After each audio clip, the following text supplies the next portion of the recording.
All right, let's go over the answers to your quiz. All right, so check your answers. I've got point values over here off the side. You can see how you would have done. dy dx, you had to have done it. They defined them parametrically, so you had to do dy dt over dx dt, and you should have gotten t squared over t minus 9. Second derivative, remember you take the derivative of dy dx, which was this guy, but then divide it by dx with respect to t.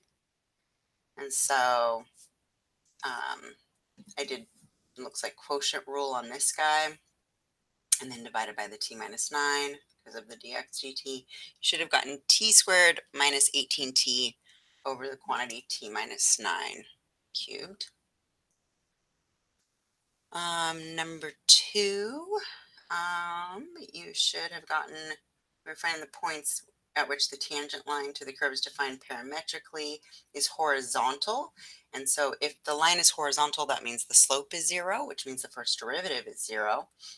And it's, it's dy dx, but remember then that's dy dt over dx dt, and the only thing that'll make it that 0 is the numerator, so that's why it turns out all you really need is dy dt is equal to 0.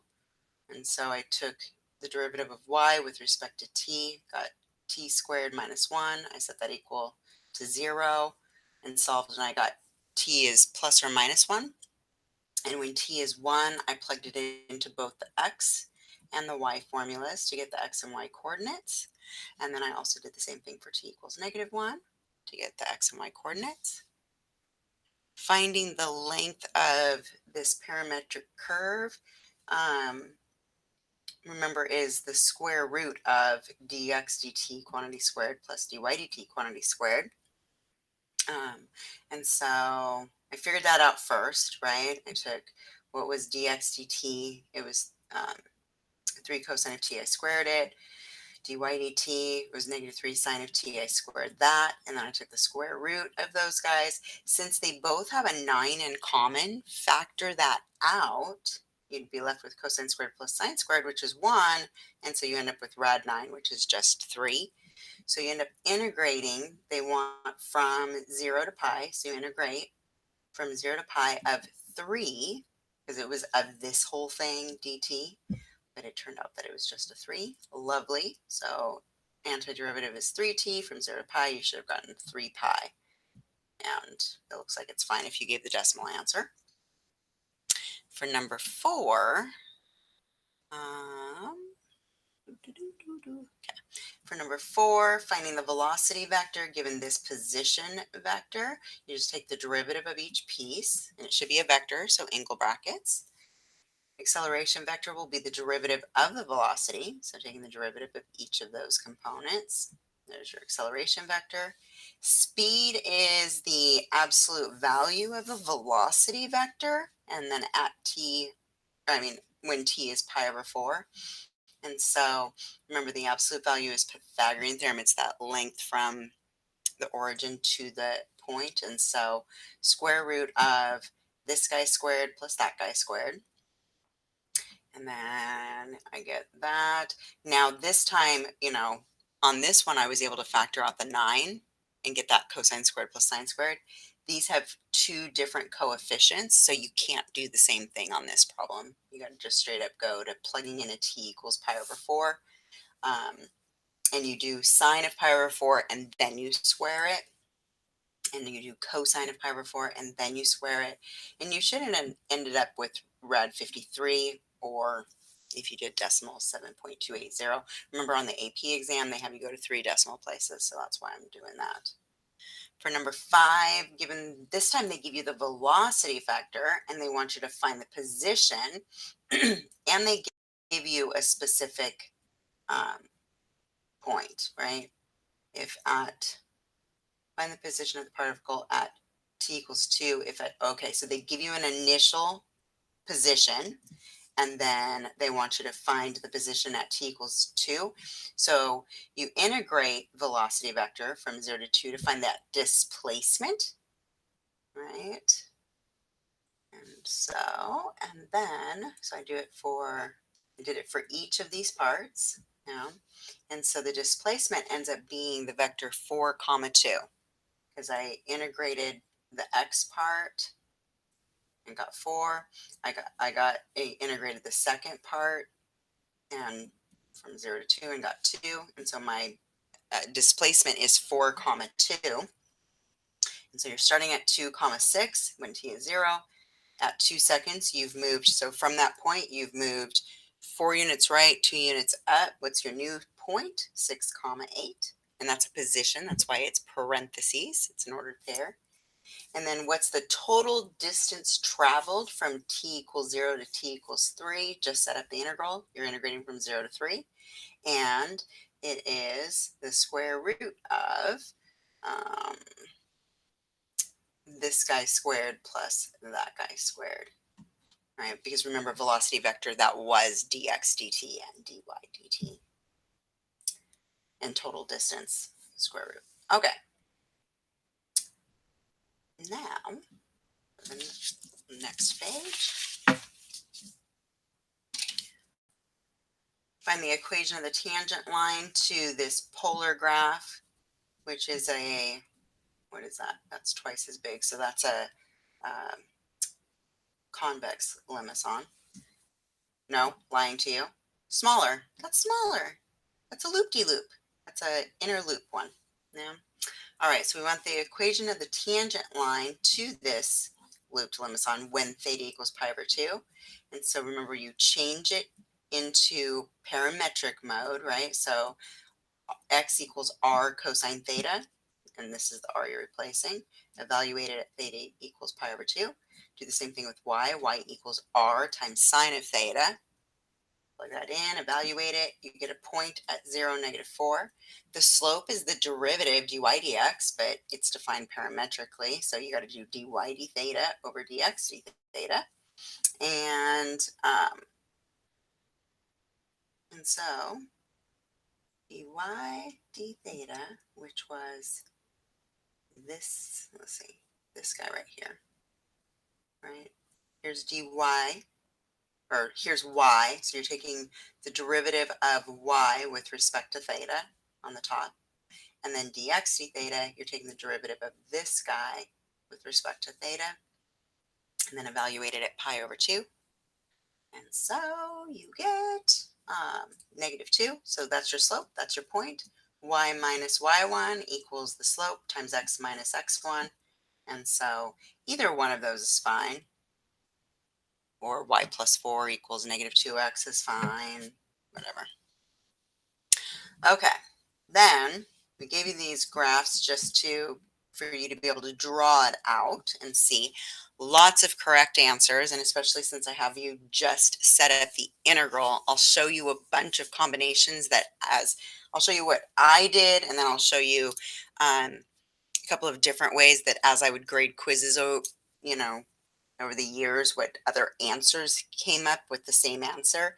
If you didn't come up with any of the options I give you, I do give a decimal approximation um, for the entire integral, right, for the area. That we didn't ask you to do that, so you didn't need to. But if you have something different for me and you just want to check, is yours right also? I think I have most of the combinations of correct answers, but it's possible that you came up with some other unique way. Then put it in your graphing calculator and just see if you got the same answer, and then you know if you're right or not. Okay, so what I saw, here was the first guy, right? So they're all graphed the same way. But on the first one, we want the area shared by both of them. So it was this little shaded area here. So how I saw it is I did the semicircle, area of the semicircle, 1/2 pi r squared, that's where I got the a pi, plus the two little butt cheeks, right? The two little cheeks. And so I went from, and then I also did the butt cheek from here. I only found the area of this one butt cheek, and then I multiplied it times 2. So it's 2 times 1/2, which canceled out. And just from -pi over 2 to 0 of the r squared. So that's how I did it. You could have also went and did, where else do so I show here, I went 2 times. You could have also went, if you had done, you could have done what? Pi to 2 pi, pi to 2 pi to get both sides of the butt cheeks. Then you would still have a 1/2 out front there of this guy. You also could have done 2 times and then pi to 3 pi over 2. You could have gotten the left cheek. What else? I just did the straight up area of a circle here. You could have integrated it. It would have been 1/2 from 0 to pi for this upper circle of r squared. Catch them all. Again, if you did it a different way and you think you did it right, put it in your calculator. Your final, like this area, right? The area of the 2 butt cheeks should have been 5.699. The whole area of this shaded area should have been 30.832. So put in your calculator, you can see if you did it right. For inside the circle and outside the cardioid, it would have been this shaded area here. I saw it as outer minus inner, and as you draw, little sectors coming out, you can see that the circle's on the outside and the cardioid's on the inside for each of these lines drawing out, right? For this guy, cardioid's on the inside, circle's on the outside. So I did again,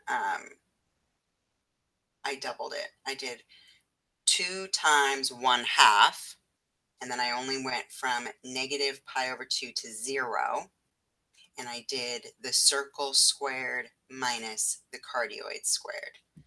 So that was how I did it. If you went and you didn't double it, you could have went from pi to 2 pi. That's over here, and then you'll have a 1/2 out front. Let's see, you could have also done from 3 pi over 2 to 2 pi. From 3 pi over 2 to 2 pi. That would have worked also. And then you just double it again. Other ways other students have found it is they took the area of the half circle and then subtracted the cheeks, right? So here's the area of the half circle, and then minus from pi to 3 pi over 2 would have just found this area here, and then they doubled it. Or you also, if you didn't double it, you could have went 1/2 to 1/2, and then from pi to 2 pi. What else? Yeah, you could have done the same thing, but 3 pi over 2 to 2 pi, or yeah. Anyway, lots of ways of doing it. If you're not sure, the total area should have been 19.434.